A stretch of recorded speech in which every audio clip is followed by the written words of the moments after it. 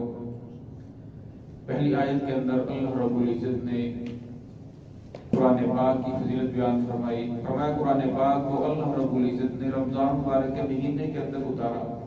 اب اس جگہ آیا کہ ہم نے قرآن پاک کو اتارا رمضان مبارک کے مہینے میں، اور دوسری جگہ آئے گا کہ ہم نے قرآن پاک کو تھوڑا تھوڑا کر کے اتارا۔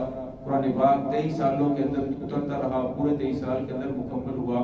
تو اس کا جواب یہ ہے کہ قرآن پاک لوح محفوظ سے آسمان دنیا پر رمضان مبارک کے مہینے میں لیلۃ القدر کی رات کے اندر پورا کا پورا قرآن پاک ایک ہی مرتبہ لوح محفوظ سے آسمان دنیا پر ایک مقام ہے جس کا نام ہے بیت العزہ اور بیت العظمت بھی کہا جاتا ہے۔ سارا کا سارا قرآن پاک پھر وہاں اترا، پھر وہاں سے بتدریج تھوڑا تھوڑا اترتا رہا۔ 23 سالوں کے اندر پورا کا پورا قرآن پاک مکمل ہوا۔ اور سب سے پہلی وحی سورۃ قلم کی اقرأ بسم ربک الذی خلق، اس کی پہلی 5 آیتیں نازل ہوئی جبل نور کے اوپر، جسے پہلے جبل فاران کہا جاتا تھا، اور اس غار ثور میں پہلی 5 آیتیں نازل ہوئی۔ اور قرآن پاک کی سب سے آخری آیت، سب سے آخری وحی الیوم اکملت لکم دینکم واتممت علیکم نعمتی ورضیت لکم الاسلام دینا۔ ہجرت کے 10ویں سال 9 ذی الحج کو عرفات کے میدان میں عصر کی نماز کے بعد یہ آیت نازل ہوئی۔ اس کے بعد وہی تو اترتی رہی لیکن قرآن پاک کا کوئی حصہ نازل نہیں ہوا۔ تو اللہ رب نے فرمایا کہ ہم نے قرآن پاک کو نازل فرمایا رمضان مبارک کے مہینے کے اندر، اور پھر آگے فرمایا ہدی للناس، یہ قرآن پاک ہدایت ہے لوگوں کے لیے۔ فرمایا جو انسان اس قرآن پاک کو پڑھے، اصل کے اندر اللہ رب العزت نے قرآن پاک کو دنیا کے اندر اس لیے نازل فرمایا تاکہ انسان اس کو سمجھے اور اس کے مطابق زندگی گزارے۔ وما خلقت الجن والانس الا لیعبدون، کہ میں نے جنوں اور انسانوں کو اپنی عبادت کے لیے پیدا فرمایا۔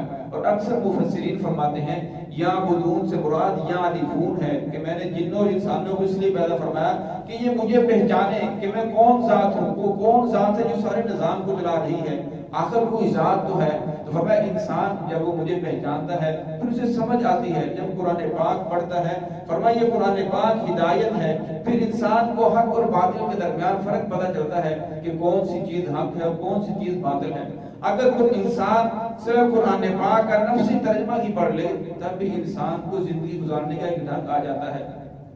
فرمایا اگر انسان کا کوئی عزیز ہو، کوئی رشتہ دار ہو جو کسی اور ملک کے اندر رہتا ہو، باپ ہے یا کوئی اور عزیز ہے، وہ انسان کو ایک خط لکھ کر بھیجتا ہے، اور انسان جس زبان کے اندر وہ خط لکھا ہے انسان کو سمجھ نہیں آتا۔ فرمایا کیا انسان اس خط کو الماری کے اندر رکھے گا؟ ہرگز نہیں، بلکہ اس خط کو اس انسان کے پاس لے جائے گا جو زبان کو جانتا ہو، جو پڑھ کر سنا سکے۔ اس آدمی کو اس وقت تک چین نہیں آئے گا جب تک اسے پتہ نہ چل جائے اس خط کے اندر کیا لکھا ہے۔ وہ اس کے پاس لے کر جاتا ہے جو اس زبان کو جاننے والا ہے، وہ پڑھ کر سناتا ہے کہ تیرے ابا جان اس خط کے اندر آپ کو یہ کہنا چاہتے ہیں، یہ آپ کو پیغام دیا ہے۔ پھر اسے جا کر سکون آتا ہے، اچھا میرے والد صاحب کا میرے لیے یہ پیغام تھا۔ اصل کے اندر قرآن پاک اللہ رب العزت کا انسان کی طرف بھیجا ہوا ایک پیغام ہے، اور انسان نے اس قرآن پاک کو تھوڑا سا پڑھا، عربی عبارت کو پڑھا، پتہ نہیں چلا کیا ہوا، پھر اسے لپیٹ کر الماری کے اندر رکھ دیا۔ حالانکہ الماری کے اندر رکھنے کے لیے نہیں بھیجا، بلکہ اللہ رب العزت نے یہ دستور حیات ہے، زندگی گزارنے کا ایک طریقہ ہے کہ تو نے دنیا کے اندر کیسے رہنا ہے۔ دنیا کے اندر تو ہمیشہ رہنے کے لیے نہیں آیا، بلکہ تو دنیا کے اندر تیاری کرنے کے لیے ہے۔ دنیا کے اندر تو مسافر ہے۔ الدنیا مزرعۃ الآخرہ، فرمایا دنیا آخرت کی کھیتی ہے، جو بو گے وہی کاٹو گے۔ تو اس لیے فرمایا کہ یہ قرآن پاک ہدی للناس، یہ ہدایت ہے لوگوں کے لیے، وبینات من الہدی، اور پھر فرمایا کہ اس کے اندر ہدایت کی دلیلیں بھی ہیں، بینات برہان دلائل ہیں، من الہدی ہدایت کے۔ فرمایا جب کوئی انسان قرآن پاک پڑھتا ہے اسے پتہ چلتا ہے کہ یہ چیز ہدایت ہے، یہ راستہ ہدایت ہے۔ پھر اللہ رب العزت اس کے اوپر دلائل بھی دیتے ہیں انسان کو سمجھانے کے لیے کہ یہ دلیلیں ہیں، اس وجہ سے یہ راستہ حق ہے اور یہ راستہ باطل ہے، اس کے دلائل یہ ہیں، اس راستے کے اوپر چلے گا تو یہ تجھے گمراہی کی طرف لے جائے گا۔ فرمایا والفرقان، اور یہ قرآن پاک فرق کرنے والا ہے حق اور باطل کے درمیان۔ جب قرآن کو انسان پڑھتا ہے پھر اسے پتہ چلتا ہے اوہو میں تو اس غلط راستے کے اوپر چلتا رہا۔ اللہ رب العزت کا احسان کہ جس مالک نے ہمیں مسلمانوں کے گھر کے اندر پیدا فرمایا، اگر مسلمانوں کے گھر کے اندر پیدا نہ ہوتے تو جس طرح آج کفار کہتے ہیں قالوا وجدنا آباءنا، کہ ہم تو اپنے باپ دادا کے دین کے اوپر چل رہے ہیں، ہمارے باپ دادا یوں ہی کرتے رہے۔ تو اللہ رب نے فرمایا فمن شہد منکم الشہر فلیصم، وہ شخص جو تم میں سے پائے رمضان مبارک کے مہینے کو فلیصم، چاہیے کہ وہ شخص اس کا روزہ رکھے۔ فرمایا روزہ اللہ رب العزت کے قرب کا ذریعہ ہے۔ اللہ رب العزت انسان کوئی بھی نیک عمل کرتا ہے، فرشتے اس کا نیک عمل لکھتے ہیں کہ فلاں آدمی نے اتنی نیکیاں کی، یہ عمل کی، اس کے بدلے میں اس کی اتنی نیکیاں ہیں، اس کو یہ درجہ ملے گا، یہ درجہ ملے گا۔ لیکن جب رمضان مبارک کی باری آتی ہے، روزے کی باری آتی ہے، تو فرشتے لکھتے ہیں کہ فلاں آدمی نے روزہ رکھا، اس کا اجر اللہ رب العزت کے ذات عطا فرمائیں گے۔ اللہ رب العزت پھر انسان کو اپنی شان اجر عطا فرماتے ہیں۔ انسان کسی سے مانگنے کے لیے جاتا ہے تو ہر انسان اپنی حیثیت کے مطابق عطا کرتا ہے۔ اگر وہی انسان کسی بادشاہ کے پاس چلا جائے تو اسے 5 10 50 100 دیتے کوئی شرم آتی ہے، وہ لاکھوں میں ہزاروں میں بات کرے گا۔ اگر وہی کسی اور بڑے بادشاہ کے پاس چلا جائے تو اسے لاکھ دیتے ہوئے بھی شرم آئے گی، کہے گا کس نے میرے پاس آ کر سوال کیا۔ تو فرمایا جب اللہ رب العزت کی ذات سے انسان سوال کرتا ہے، سارا دن روزہ رکھتا ہے اور جب شام کو مزدوری لینے کے لیے ہاتھ اٹھاتا ہے، پھر اللہ رب العزت اپنی شان عطا فرمائیں گے جسے اللہ کے علاوہ کوئی نہیں جانتا۔ اس لیے فرمایا کہ روزہ اللہ رب العزت کے قرب کا ذریعہ ہے۔ وَمَنْ كَانَ مِنْكُمْ مَرِيضًا، پھر آگے اللہ رب العزت نے گزشتہ آیات کو پھر دہرایا، فرمایا جو تم میں سے کوئی شخص مریض ہو جائے، ایک ڈاکٹر نے منع کر دیا کہ آپ کے لیے روزہ رکھنا ٹھیک نہیں ہے، آپ جب ٹھیک ہو جائے پھر رکھ لیں، روزہ رکھنے سے آپ کی بیماری بڑھ جائے گی، آپ نے دن کے اندر اتنی مرتبہ دوائی کھانی ہے، تو فرمایا اس آدمی کے لیے روزہ چھوڑنے کی اجازت ہے۔ اور اعلیٰ سفر، یا انسان سفر کے اندر ہو تو اس آدمی نے بھی اجازت ہے کہ سفر کے اندر روزہ چھوڑ سکتا ہے۔ لیکن فرمایا کہ اگر انسان کو پتہ چل جائے کہ مجھے روزے کے اوپر ملنا کیا ہے، فرمایا پھر انسان کوشش کرے گا کہ سفر کے اندر ہی میرا روزہ نہ چھوٹے، بیماری کے اندر ہی میرا روزہ نہ چھوٹے۔ یہ جو حکم ہے یہ رخصت ہے، ایک رخصت کا اور ہوتی ہے، حکم اور ہوتا ہے۔ حکم ہوتا ہے کہ جو چیز حکم دے دیا اس کے اوپر عمل کرنا ضروری ہے۔ رخصت ہوتی ہے کہ آپ کے لیے اجازت ہے، چھوڑنا چاہیں تو چھوڑ سکتے ہیں، لیکن اگر آپ رکھنا چاہیں تو اس کے اوپر بہت بڑا اجر ہے۔ تو اس طرح آج کل کا سفر ہے، انسان سفر کرے، اللہ رب نے آپ کو سواری مہیا کی ہے، ساری سہولتیں عطا فرمائی ہیں، تو اگر آپ روزہ رکھتے ہیں تو انسان کو کوشش کرنی چاہیے کہ ضرور روزہ رکھے۔ پھر آگے فرمایا فائدۃ من ایام اخر، فرمایا کہ اگر آپ کے جو روزے رہ گئے رمضان مبارک کے مہینے کے اندر، اسے شمار کرو دوسرے دنوں کے اندر، تاکہ آپ باقی لوگوں سے پیچھے نہ رہ جاؤ، آپ اجر و ثواب کے اندر آپ کی کمی نہ آئے۔ یرید اللہ بکم اليسر، فرمایا اللہ رب العزت تمہارے ساتھ ارادہ کرتے ہیں آسانی کا، یسر کا۔ ولا یرید بکم العسر، اللہ رب العزت ارادہ نہیں کرتے تمہارے ساتھ تنگی کا۔ اب انسان دیکھا جائے، انسان دیکھے کہ قرآن پاک جو اللہ رب نے ہمیں دین دیا ہے، جو قرآن دیا ہے، یہ دنیا کے اندر بھی آسانیاں پیدا کرتا ہے اور آخرت کے اندر بھی آسانیاں پیدا کرتا ہے۔ ہم دین کو اپنے رسم و رواج کے ساتھ مقابلہ کریں، جو مسلمانوں نے اقوام عالم کے اندر ہم نے رسم و رواج پیدا کیے ہیں، فرمایا دین کو اس کے ساتھ موازنہ کریں تو یہ دین ہے جو قرآن پاک ہمارے لیے ہر کام کے اوپر آسانی پیدا کرتا ہے۔ جو ہمارے رسم و رواج ہیں ہر کام کے اوپر ہمارے لیے مشکلات پیدا کرتے ہیں، تنگیاں پیدا کرتے ہیں، کتنے رشتہ دار پھر بھی ناراض ہو جاتے ہیں، پھر بھی انسان سب کو راضی کرنا چاہے تو پھر بھی کوئی نہ کوئی ناراض ہو جاتا ہے۔ فرمایا اگر دین کے اوپر چلو گے تو دین تمہارے لیے آسانیاں پیدا کرتا ہے۔ اللہ رب تمہیں ہلاکت کے اندر ڈالنا نہیں چاہتا، بلکہ اللہ رب تمہارے ساتھ آسانی کا ارادہ کرتے ہیں کہ میرا بندہ کسی مشکل کے اندر مبتلا نہ ہو۔ فرمایا اگر کھڑے ہو کر نماز نہیں پڑھ سکتے بیٹھ کے پڑھ لو، بیٹھ کے نہیں پڑھ سکتے لیٹ کے پڑھ لو، وضو نہیں کر سکتے تیمم کر لو۔ حج، فرمایا حج اس کے اوپر فرض ہے جس آدمی کے پاس مال و دولت ہے، جس آدمی کے پاس مال و دولت نہیں، اس کے اوپر زکات بھی نہیں، اس کے اوپر حج بھی نہیں، اس کے اوپر عشر بھی نہیں ہے۔ تو فرمایا اللہ رب العزت نے انسان کے لیے تو آسانیاں پیدا فرمائی ہے۔ اللہ رب العزت اپنے بندے سے بڑی محبت کرتے ہیں، وہ رحمان ہے، وہ رحیم ہے، وہ کریم ہے۔ اللہ تو اپنے بندے کو ہلاکت کے اندر ہرگز نہیں ڈالنا چاہتا۔ اللہ رب فرماتے ہیں میرے بندے اگر تو دین کے اوپر آ جائے تیری ساری پریشانیاں ختم ہو جائیں۔ اللہ رب العزت انسان کو ہر وقت اس بات کی طرف متوجہ کر رہے ہیں کہ اگر تو رسول اللہ صلی اللہ علیہ وسلم کے بتلائے ہوئے طریقوں کے اوپر آ جائے تو تیری تمام کی تمام پریشانیاں ختم ہو سکتی ہیں۔ وَلِتُكْمِلُوا الْعِدَّةَ، فرمایا جو ایام رہ گئے، جو روزے رہ گئے، ان کو پھر پورا کرے بعد کے اندر۔ وَلِتُكَبِّرُوا اللَّهَ، فرمایا پھر اللہ رب العزت کی بڑائی بیان کرو۔ اس کے بارے میں اکثر مفسرین فرماتے ہیں اس سے مراد اللہ رب نے جو آپ کو عید الاضحیٰ کی عید عطا فرمائی ہے، فرمایا پھر اس دن نکلو اور اللہ رب العزت کی بڑائی بیان کرو۔ اللہ اکبر، اللہ اکبر، لا الہ الا اللہ، اللہ اکبر، اللہ اکبر وللہ الحمد۔ اور فرمایا اس چیز پر جو اللہ رب نے تمہیں ہدایت دی، اللہ رب نے تمہیں نعمت عطا فرمائی۔ سب سے بڑی نعمت اللہ رب العزت نے ہمیں امام الانبیاء محبوب کبریا حضرت محمد الرسول اللہ صلی اللہ علیہ وسلم کی امت کے اندر پیدا فرمایا، محمد رسول اللہ صلی اللہ علیہ وسلم جیسا ہمیں رہنما عطا فرمایا، قرآن پاک جیسی ہمیں کتاب عطا فرمائی، بیت اللہ عطا فرمایا، اور فرمایا ہمیں قیامت تک کے لیے اللہ رب العزت نے ایک نبی کو امتی بنایا، اب کوئی نبی نہیں آئے گا۔ فرمایا آپ سارے کے سارے ہم محمد رسول اللہ صلی اللہ علیہ وسلم کی امت ہیں، لیکن امت قیامت تک آئے گی، اور فرمایا اس امت کی فکر آپ نے کرنی ہے۔ جس طرح آپ صلی اللہ علیہ وسلم کے بارے میں فرمایا اِنَّا سَنُلْقِي عَلَيْكَ قَوْلًا ثَقِيلًا، ہم آپ کے اوپر ایک بہت بھاری بوجھ ڈالنے والے ہیں، بہت بھاری بات ڈالنے والے ہیں۔ فرمایا اس چیز کی خوشی نہ مناؤ کہ ہم آخری نبی کی امت ہیں، فرمایا جس طرح تم آخری نبی کی امت ہو تمہارا مقام بہت زیادہ ہے، فرمایا اس طرح تمہارے کندھوں کے اوپر بوجھ بھی بہت بڑا ہے، فرمایا اب کوئی نبی نہیں آئے گا، اب قیامت تک انسانیت کی فکر آپ نے کرنی ہے۔ اس لیے انسان کو چاہیے جہاں تک اس کا بس چلے ان لوگوں کو دین کی طرف لانے کی کوشش کرے۔